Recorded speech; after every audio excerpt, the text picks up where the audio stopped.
बारे में। सर मेरा नाम शुभम विश्वकर्मा है। सर मैं मूसा प्रयागराज के रहने वाला हूँ। अच्छा। मैंने स्कूलिंग ज्वाला देवी सरस्वती विद्या मंदिर से किया है। जी। इसके पश्चात मैंने NIT उत्तराखंड से बीटेक किया है सिविल इंजीनियरिंग। अच्छा। सर ये मेरा दूसरा प्रयास था। प्रथम इंटरव्यू था। जी। तो सर मेरा साक्षात्कार जो लोक सेवा के माननीय अध्यक्ष जी हैं संजय सिंह जी के बोर्ड में रहा। अच्छा जी। तो सबसे पहले जैसे मेरा 102 था बोर्ड वर्क, तो सबसे पहले उन्होंने बुलाया। फिर मुझे लगा कि मेरे बैकग्राउंड के बारे में पूछेंगे या अन्य चीज़ों के विषय में, रुचि के विषय में पूछेंगे। लेकिन सबसे पहले मैं गया, उन्होंने कहा आप एकदम रिलैक्स होकर बैठिए। उन्होंने सबसे पहले मुझसे पूछा कि क्या गंगा जी में नहाने में पाप धुल जाते हैं। तो मैंने सर कहा कि ऐसे सर कोई वैज्ञानिक या तर्क से तो ऐसा चीज़ें स्पष्ट नहीं हुआ है। तो उन्होंने कहा अच्छा ये बताइए पाप शरीर में होता है या मन से होता है। तो मैंने कहा सर ये तो मन के द्वारा भी पाप किया जाता है। तो कहते लेकिन हम तो तन धुलते हैं। अच्छा। हमने कहा हाँ सर इसीलिए तो वैज्ञानिक आधार ऐसा कुछ नहीं है कि नहाने से पाप धुल जाते हैं। फिर उन्होंने पूछा कि आप मान लीजिए एक बहुत गरीब किसान हैं, आपके 2 बच्चे हैं, एक लड़का है और आपसे उससे बड़ी एक लड़की है, और आप किसी एक कोई पढ़ा सकते हो, लड़का बहुत होनहार है पढ़ने में जी।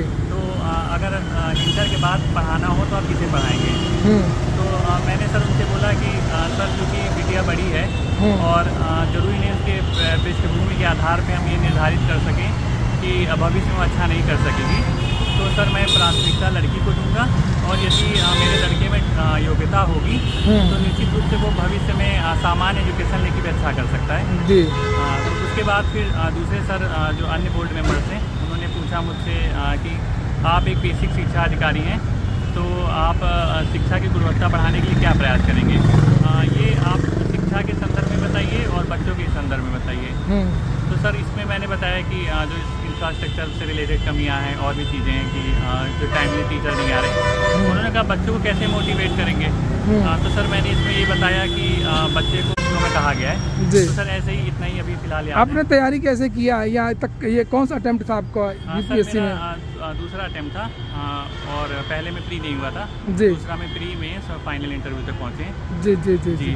प्रिपरेशन कैसे किया? सेल्फ कोचिंग में दिल्ली में जाकर के कैसे किया, और यहाँ कोचिंग भी दृष्टि से पढ़ा हूँ मैं। अच्छा दृष्टि से पढ़े हैं आप। चलिए ठीक है, बहुत बढ़िया, शुभकामनाएं आपको। आपको क्या लग रहा था कि यहाँ तक पहुँचेंगे? हाँ सर बिल्कुल, विश्वास है आपको? चलिए ठीक है। माँ का कैसे मोटिवेशन मिलता रहा क्या? माँ का किसी भी व्यक्ति के अभी तो खैर में सफल होना बाकी है, लेकिन बराबर रहा है। जब भी मैं सुबह उठने का कहता था मम्मी मुझे उठाती थी, और सदैव हमारे खान पीन हर चीज़ का ध्यान रखी है। जी। हर में कर्तव्य रहता है उनका। चलिए बहुत शुभकामनाएं, धन्यवाद।